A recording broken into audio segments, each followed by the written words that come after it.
Hello friends, welcome to स्टडीकर। मैं हूं आपका दोस्त प्रभाकर। आज के इस महत्वपूर्ण लेक्चर में हम आपके साथ डिस्कस करने वाले हैं 16 मार्च 2024 के मोस्ट इंपॉर्टेंट करंट अफेयर्स के क्वेश्चन। तो आप इस पूरे लेक्चर को बहुत ही ध्यान से लास्ट तक जरूर देखिएगा। चलिए आज का पहला और इम्पोर्टेंट क्वेश्चन डिस्कस करते हैं। तो पहला क्वेश्चन है, रणजी ट्रॉफी 2023-24 का खिताब किसने जीता है? आंसर हो जाएगा मुंबई ने। तो मुंबई ने रणजी ट्रॉफी 2023-24 का खिताब जीता है। फाइनल मुकाबला मुंबई और विदर्भ के बीच हुआ था। याद रखिएगा कि ये जो फाइनल है ये वानखेड़े स्टेडियम मुंबई में खेला गया था। और आपको एक और पॉइंट याद रखना है, ये जो रणजी ट्रॉफी है इसे IDFC first bank Ranji trophy भी बोला जाता है, क्योंकि इसका प्रायोजक IDFC फर्स्ट बैंक है। मुंबई ने विदर्भ को 169 रनों से हराया है और यह मुंबई ने 42 बार खिताब जीता है, यानी कि मुंबई ने 42 बार रणजी ट्रॉफी का खिताब अपने नाम किया है। मुंबई टीम के कप्तान कौन थे? अजिंक्य रहाणे। और विदर्भ के कप्तान थे Akshay Wadkar. Player of the series कौन रहे हैं? तनुष कोटियान, जो कि मुंबई के क्रिकेटर हैं। सबसे अधिक रन बनाए हैं रिकी भुई ने, 902 रन बनाए हैं और इनका संबंध आंध्र प्रदेश से है। सबसे अधिक विकेट लिए हैं आर साई किशोर ने, इन्होंने 53 विकेट लिए हैं और इनका संबंध तमिलनाडु से है। रणजी ट्रॉफी से रिलेटेड कुछ इंपॉर्टेंट फैक्ट डिस्कस कर लेते हैं। तो रणजी ट्रॉफी 2023-24 का जो आयोजन किया गया है यह इसका 89वां संस्करण आयोजित किया गया है। इसका आयोजन 5 जनवरी से 14 मार्च 2024 तक किया गया है। और इसका प्रायोजक कौन है? BCCI, यानी BCCI के द्वारा रणजी ट्रॉफी का आयोजन करवाया जाता है। रणजी ट्रॉफी 2023-24 का चैंपियन कौन है? मुंबई। और रनर अप कौन है? विदर्भ। रणजी ट्रॉफी 2022-23 का खिताब किसने जीता था? तो याद रखिएगा सौराष्ट्र ने जीता था। और 21-22 का खिताब किसने जीता था? मध्य प्रदेश ने। दोस्तों, अगर आपसे पूछा जाए रणजी ट्रॉफी का पहला संस्करण कब हुआ था, तो इसका पहला संस्करण हुआ था 1934-35 में। चलिए अब बात आई है क्रिकेट की ट्रॉफी की, तो कुछ इंपॉर्टेंट क्रिकेट की ट्रॉफियां डिस्कस कर लेते हैं। तो रोहिंग्टन ट्रॉफी क्रिकेट से रिलेटेड है, GD Birla trophy, Ranji trophy, Irani cup, CK Naidu trophy, Duleep trophy, Cooch Behar trophy, Rani Jhansi trophy, Deodhar trophy और विजय हजारे ट्रॉफी, ये सभी ट्रॉफियां क्रिकेट से रिलेटेड हैं। चलिए दोस्तों, क्रिकेट की ट्रॉफियों के विजेता डिस्कस कर लेते हैं। जैसे CK नायडू ट्रॉफी 2023-24 का विजेता कौन है? कर्नाटक। ईरानी कप 2023 का विजेता है शेष भारत, यानी rest of India. Deodhar trophy 2023 का विजेता है साउथ जोन। और 2023 का वर्ल्ड कप किसने जीता था? वो जीता था ऑस्ट्रेलिया ने। 2023-24 में विजय हजारे ट्रॉफी का खिताब किसने जीता है? वो जीता है हरियाणा ने। अब आपको बताना है कि 2024 में T20 वर्ल्ड कप किन देशों में खेला जाएगा, तो इसका आंसर आप कमेंट बॉक्स में जरूर बताइएगा। आप इस पूरे लेक्चर को बहुत ही ध्यान से लास्ट तक देखिएगा। लास्ट में आपसे क्वेश्चन पूछा जाएगा जिसका आंसर कमेंट बॉक्स में देना है। दोस्तों, अगर आप चैनल पर पहली बार आए हैं तो सब्सक्राइब कर लें, बेल आइकन भी दबा लें, जिससे आपको समय पर और सबसे पहले नोटिफिकेशन मिल सकेगा। आप हमारे टेलीग्राम चैनल को भी ज्वाइन कर लीजिएगा, वहां पर आपको इसका PDF मिल जाएगा। इसके अलावा ऐप को भी डाउनलोड कर लीजिएगा, लिंक इसका डिस्क्रिप्शन बॉक्स में दिया गया है। तो दोस्तों, ऐप पर आपको paid course, ebook, test series, PDF class, note, daily quiz, ये सभी मिल जाएगा। दोस्तों, ऐप पर मिलने वाली मंथली करंट अफेयर्स और ईयरली करंट अफेयर्स की बात करें तो ये हिंदी और इंग्लिश दोनों मीडियम में है और आपके एग्जाम की दृष्टि से बहुत ही इंपॉर्टेंट है। इसके अलावा साइंस की ई-बुक को भी ऐप पर लॉन्च कर दिया गया है। तो भारत के सभी कॉम्पिटेटिव एग्जाम के लिए ये साइंस की ई-बुक बहुत ही इंपॉर्टेंट है, आप इनको ऐप से प्राप्त कर लीजिएगा। अगला क्वेश्चन है, हाल ही में संकलन ऐप किसने लॉन्च किया है? तो अमित शाह जी ने संकलन ऐप को लॉन्च किया है। तो केंद्रीय गृह मंत्री और सहकारिता मंत्री हैं अमित शाह जी, तो उनके द्वारा डिजिटल आपराधिक मामला प्रबंधन प्रणाली, जिसे CCMS बोला जाता है, और एक मोबाइल ऐप संकलन लॉन्च किया है। तो ये दोनों चीजें अभी किसने लॉन्च किए हैं? अमित शाह जी ने। संकलन ऐप की बात करें तो यह पुराने और नए आपराधिक कानूनों के बीच एक पुल के रूप में काम करेगा, यानी कि जो नए कानून बनते हैं और जो पुराने कानून बनते हैं उनके बीच में एक पुल के रूप में कौन काम करेगा? संकलन ऐप करेगा। दोस्तों, संकलन ऐप का काम होगा नए और पुराने कानूनों के बीच नेविगेशन करना। कुछ ऐप और पोर्टल डिस्कस कर लेते हैं। तो हज सुविधा ऐप स्मृति ईरानी जी के द्वारा लॉन्च किया गया है। प्रेस सेवा पोर्टल अनुराग ठाकुर जी के द्वारा लॉन्च किया गया है। स्वाति पोर्टल को अजय कुमार सूद जी के द्वारा लॉन्च किया गया है। अपना चंद्रयान पोर्टल धर्मेंद्र प्रधान जी ने लॉन्च किया था। ग्राम मंच ऐप पंचायती राज मंत्रालय के द्वारा लॉन्च किया गया है। कंज्यूमर ऐप उत्तर प्रदेश की गवर्नमेंट ने लॉन्च किया था। साथी पोर्टल कृषि मंत्रालय ने, और call before you dig app प्रधानमंत्री नरेंद्र मोदी जी ने लॉन्च किया है। तो ये है कुछ प्रमुख ऐप और पोर्टल। नेक्स्ट क्वेश्चन है, फिलिस्तीन के नए प्राइम मिनिस्टर कौन बने हैं? आंसर हो जाएगा मोहम्मद मुस्तफा। तो फिलिस्तीन के अब नए प्राइम मिनिस्टर कौन हो गए हैं? मोहम्मद मुस्तफा हो गए हैं। उनकी नियुक्ति किसने की है? राष्ट्रपति महमूद अब्बास ने। और ये कौन है? मोहम्मद मुस्तफा। मोहम्मद मुस्तफा से पहले मोहम्मद साताएह फिलिस्तीन के प्रधानमंत्री थे, लेकिन गाजा पट्टी में फिलिस्तीनियों पर जो लगातार हमले किए जा रहे हैं उसकी वजह से मोहम्मद साताएह ने अपने पद से इस्तीफा दे दिया था। मोहम्मद मुस्तफा की बात करें जो अभी फिलहाल में प्राइम मिनिस्टर बने हैं फिलिस्तीन के, तो जब 2014 में इजराइल के द्वारा गाजा पर हमला किया गया था उसके बाद गाजा के पुनर्निर्माण में महत्वपूर्ण भूमिका निभाई है मोहम्मद मुस्तफा ने। दोस्तों बात करते हैं फिलिस्तीन राज्य की, यानी स्टेट ऑफ फिलिस्तीन की। तो इसकी घोषित राजधानी है जेरूसलम। तो जेरूसलम का एक लिमिटेड एरिया फिलिस्तीन की कैपिटल मानता है फिलिस्तीन, लेकिन इसका प्रशासनिक केंद्र कहाँ है? रामल्ला में। ठीक है, यानी कि रामल्ला से ही इसका पूरा प्रशासन चलता है। राष्ट्रपति कौन है? महमूद अब्बास। ठीक है, और यहाँ की करेंसी है मिस्र पाउंड और इजरायली न्यू शैकेल और जॉर्डनियन दिनार। तो ये सभी करेंसी यहाँ पर चलती हैं।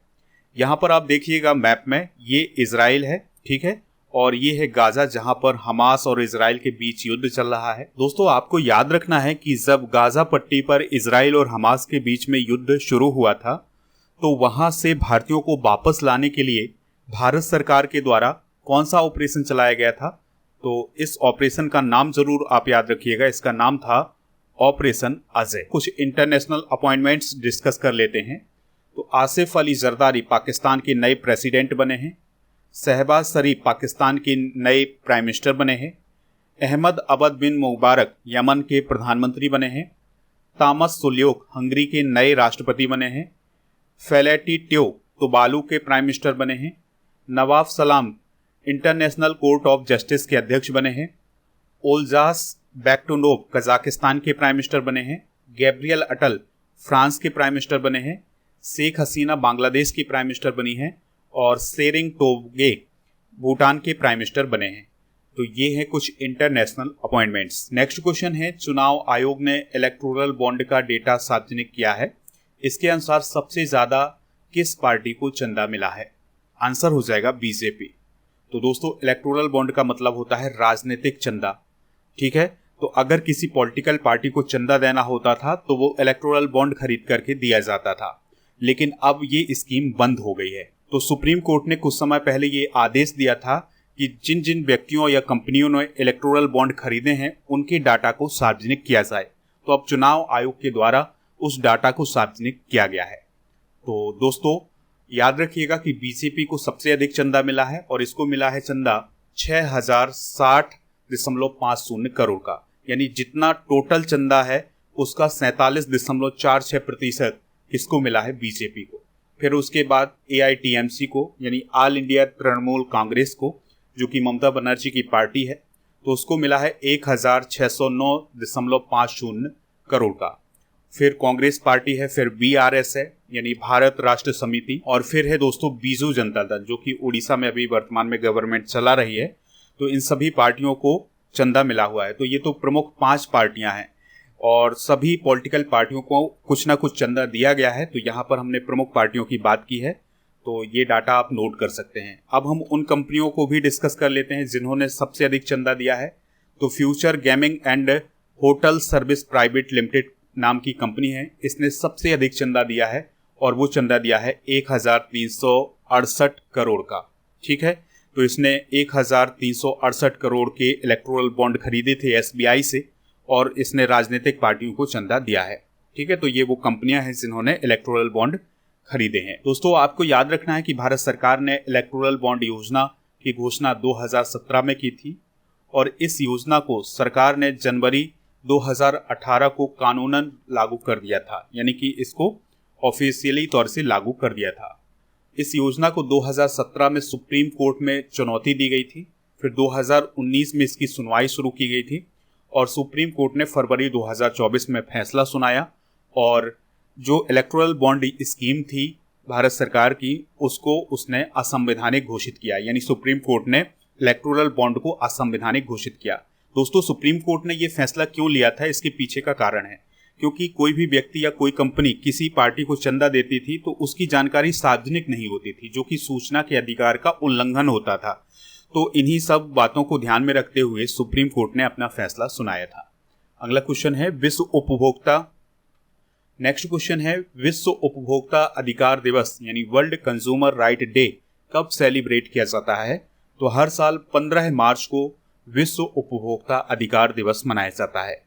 तो उपभोक्ता के अधिकारों को बचाने के लिए और उनके अधिकारों के बारे में जागरूकता बढ़ाने के लिए यह दिवस मनाया जाता है। दोस्तों, आपको याद रखना है कि विश्व उपभोक्ता अधिकार दिवस की शुरुआत अमेरिका के राष्ट्रपति जॉन एफ कैनेडी के द्वारा की गई थी। तो 15 मार्च 1962 को कैनेडी के द्वारा अमेरिकी कांग्रेस में उपभोक्ता अधिकारों को लेकर के भाषण दिया गया था। तो इसी भाषण को याद करने के लिए ही 15 मार्च को विश्व उपभोक्ता अधिकार दिवस मनाया जाता है।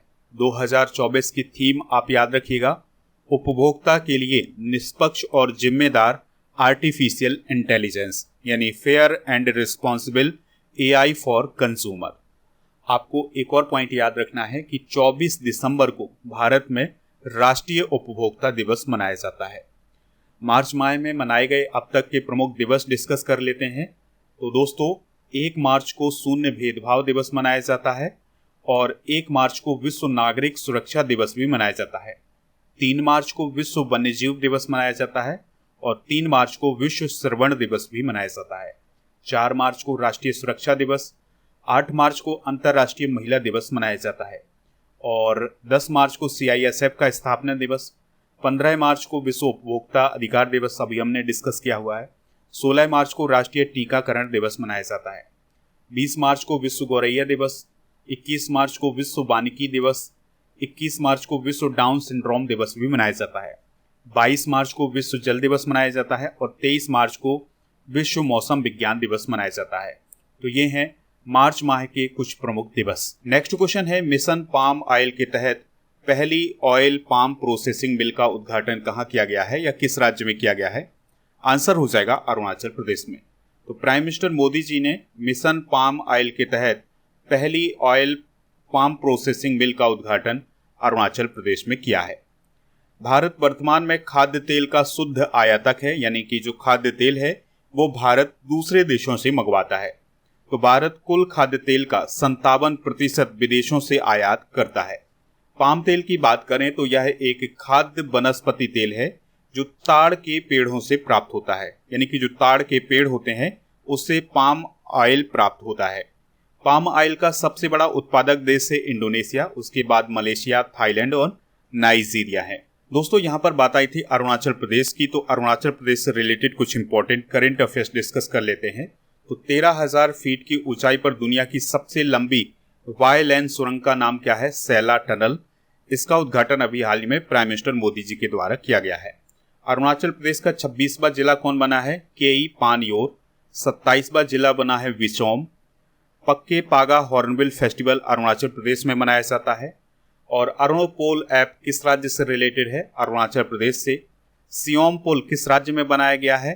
अरुणाचल प्रदेश में, और इस पुल को BRO के द्वारा बनाया गया था। डोइनी पोलो हवाई अड्डा किस राज्य में है? अरुणाचल प्रदेश में। पूर्वोत्तर का पहला मछली संग्रहालय किस राज्य में खोला गया है? अरुणाचल प्रदेश में।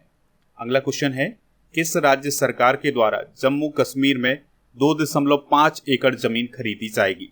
आंसर हो जाएगा महाराष्ट्र।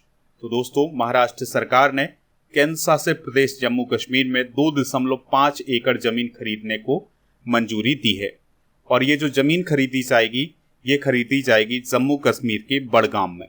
दोस्तों, यहाँ पर महाराष्ट्र भवन बनाया जाएगा। महाराष्ट्र भवन में जो महाराष्ट्र के पर्यटक होंगे और जो वहाँ पर जाने वाले अधिकारी होंगे उनके लिए आवास और दूसरी सुविधाएं भी दी जाएंगी। आपको याद रखना है कि महाराष्ट्र जम्मू कश्मीर में जमीन खरीदने वाला पहला राज्य बन गया है। बात आई है जम्मू कश्मीर की, तो इससे रिलेटेड कुछ इंपॉर्टेंट करंट अफेयर्स डिस्कस कर लेते हैं।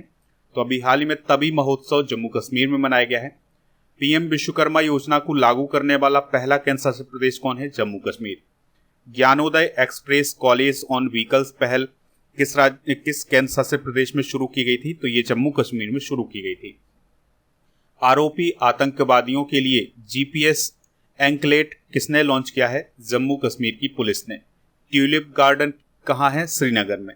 भगवान वेंकटेश्वर मंदिर का उद्घाटन कहाँ किया गया है? जम्मू में। सिंथन स्नो फेस्टिवल जम्मू कश्मीर में मनाया जाता है। पीरा कुनफर सुरंग जम्मू कश्मीर में है, इसकी लंबाई है 924 मीटर। वन्यजीव संरक्षण पुरस्कार 2023 जम्मू कश्मीर की आलिया मीर को दिया गया था।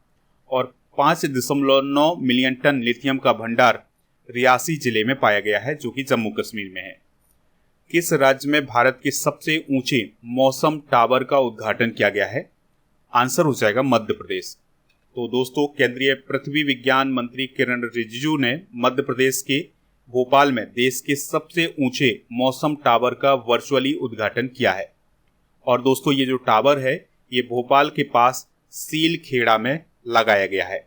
यह टावर 200 किलोमीटर दूर से बादल को ट्रेस करने में सक्षम है। दोस्तों, ये जो मौसम टावर बनाया गया है इसकी ऊंचाई है 72 मीटर और यहाँ वायुमंडलीय अनुसंधान यानी रिसर्च और ऑपरेशनल एक्टिविटी की जाएगी। नेक्स्ट क्वेश्चन है, मानव विकास सूचकांक 2023-24 के अनुसार भारत की रैंक क्या है? आंसर हो जाएगा 134। तो अभी हाल ही में संयुक्त राष्ट्र विकास कार्यक्रम यानी यूनाइटेड नेशन डेवलपमेंट प्रोग्राम के द्वारा एक रिपोर्ट जारी की गई है जिसका नाम है ब्रेकिंग द ग्रिडलॉक। तो उसमें मानव विकास सूचकांक का वर्णन किया गया है और इसी सूचकांक में ये बताया गया है कि भारत में मानव विकास सूचकांक में 1 अंक का सुधार हुआ है। आपको याद रखना है कि ये जो मानव विकास सूचकांक है इसमें किसी भी देश के 3 बुनियादी पहलुओं को देखा जाता है, जिसमें पहला है स्वास्थ्य, दूसरा है ज्ञान और तीसरा है जीवन स्तर। तो इन्हीं के आधार पर यह सूचकांक जारी किया जाता है। दोस्तों, भारत 2021 में 191 देशों में 135वें स्थान पर था, जबकि 2022 में भारत 193 देशों में 134वें स्थान पर पहुंच गया है। यानी कि भारत की रैंकिंग में 1 अंक का सुधार हुआ है। 2022 में भारत का स्कोर 0.644 रहा है, तो ये स्कोर भी आप नोट कर लीजिएगा। भारत की जीवन प्रत्याशा 67.2 से बढ़कर 67.7 वर्ष हो गई है। ठीक है, तो ये भी काफी इंपॉर्टेंट पॉइंट है।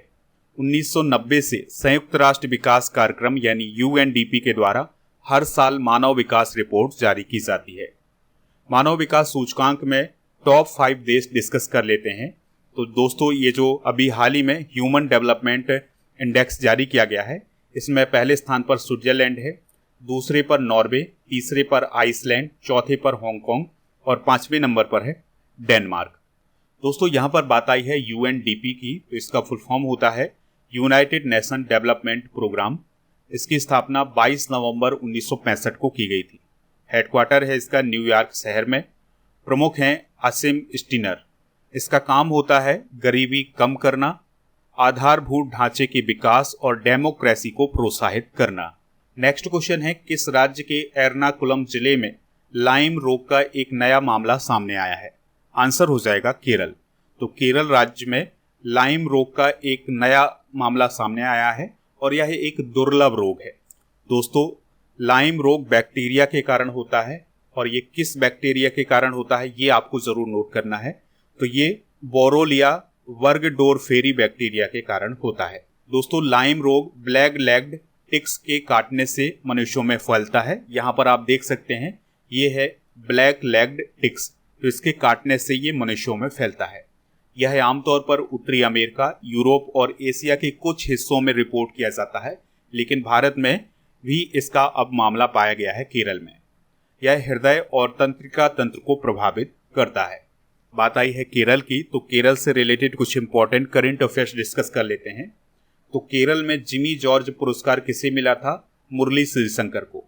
केरल की पहली 3D प्रिंटेड इमारत कहाँ स्थापित की गई है? तिरुवनंतपुरम में। निपाह वायरस कहाँ फैला था? केरल में। लकी बिल ऐप किस राज्य से रिलेटेड है? केरल से। भारत का पहला सरकारी स्वामित्व वाला ओटीटी प्लेटफॉर्म सी स्पेस किस राज्य में लॉन्च किया गया है? केरल में। इंडिया स्किल्स रिपोर्ट 2024 में भारत में काम करने के लिए केरल सबसे पसंदीदा राज्य बना है। ओणम उत्सव किस राज्य में मनाया गया है? केरल में। तो ये है केरल से रिलेटेड कुछ इंपॉर्टेंट करंट अफेयर्स। दोस्तों, आज का क्वेश्चन है जिसका आंसर कमेंट बॉक्स में आपको बताना है। यूएनडीपी की स्थापना कब की गई थी? जो भी इसका राइट आंसर हो कमेंट बॉक्स में जरूर बताएं। हमें इंतजार रहेगा आपके आंसर का।